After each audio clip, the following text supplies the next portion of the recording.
et qu'aujourd'hui un avocat gagne en moyenne 30% de moins qu'un infirmier en France.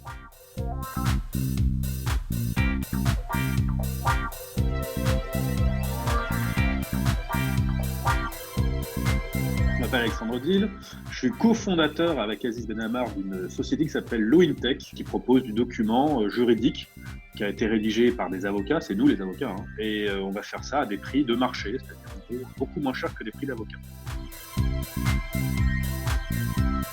J'ai fait des études scientifiques, ensuite je me suis un peu planté, je suis allé en droit, bon, alors j'ai fait tout le reste de travers évidemment, hein. Et pour payer mes études, j'ai travaillé comme informaticien chez AXA. Et à la fin des études de droit, je suis devenu avocat, parce qu'il y avait ça ou juge. La plupart des entrepreneurs, la plupart des boîtes veulent du document juridique et n'ont pas toujours envie de payer en plus le conseil. Or, le conseil, c'est ce qui coûte le plus cher. Dans le prix, le document, c'est 10% de l'ensemble du prix d'une consultation d'un avocat.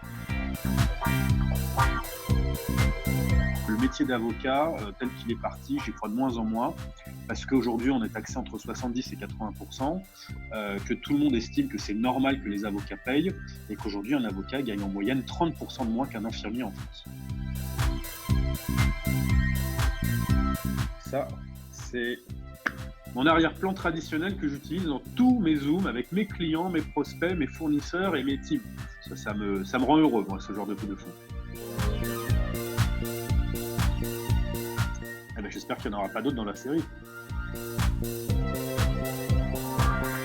J'ai avancé dans mon roman. On a lancé une formation en ligne pour les DPO, pour tout ce qui est GDPR. On a lancé de nouveaux produits pour la tech. Je pense que très nombreux cabinets d'avocats ou de legal tech vont maintenant proposer des services intégralement dématérialisés. Il est absolument possible de faire des levées de fonds sans se réunir chaque matin dans une salle de réunion. Qu'on peut vraiment faire des négociations de contrats par Zoom. Qu'on peut vraiment faire des plans de conformité uniquement à distance. Et je pense profondément que l'écosystème le découvre maintenant, seulement maintenant. Beaucoup plus d'implication des juristes et des avocats qui soient réellement dans les process commerciaux de la société, et ça à des prix évidemment de marché, pas des prix exorbitants. Mon grand héros, c'est Léonard de Vinci, parce que c'est un type qui avait la vision globale du tout. Et donc c'est un type qui était bon dans tout, parce qu'il voyait les choses de manière universel, omniscient, ce qui fait que tu le mettais dans n'importe quelle boîte, il aurait été bon en marketing, en juridique, en financier, en tout. Je penserai à mes cockers. J'ai eu 3 cockers, j'adorais ce chien. Et en fait, c'est des chiens têtus. Ils sont ultra têtus, ultra déterminés. Quand ils veulent un truc, rien sur cette planète peut les empêcher. C'est exactement moi tout craché, ça. Jacques Attali a écrit une super biographie de Blaise Pascal, que je recommande vraiment. C'est super intéressant de voir comment ce type, petit provincial, est devenu le plus grand génie français.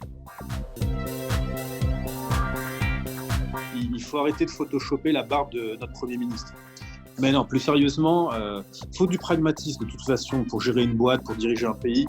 Le dogme, on a tous vu que ça marche pas le dogme. Il faut être pragmatique. Voilà. Oui, moi j'aime bien la thématique du temps. Thierry Henry dit tout le temps que le temps n'a pas le temps. Et qu'est-ce que tu fais de ton temps? C'est ça en fait. Le peu de temps qui me reste à vivre, je vais quand même le dédier à des choses qui me semblent essentielles. C'est les autres, la famille, le projet entrepreneurial. Voilà, c'est ça le temps. Et je pense que nous, occidentaux, on ne fait pas assez attention au temps et il faut qu'on prenne le temps d'avoir le temps et le temps d'optimiser le temps.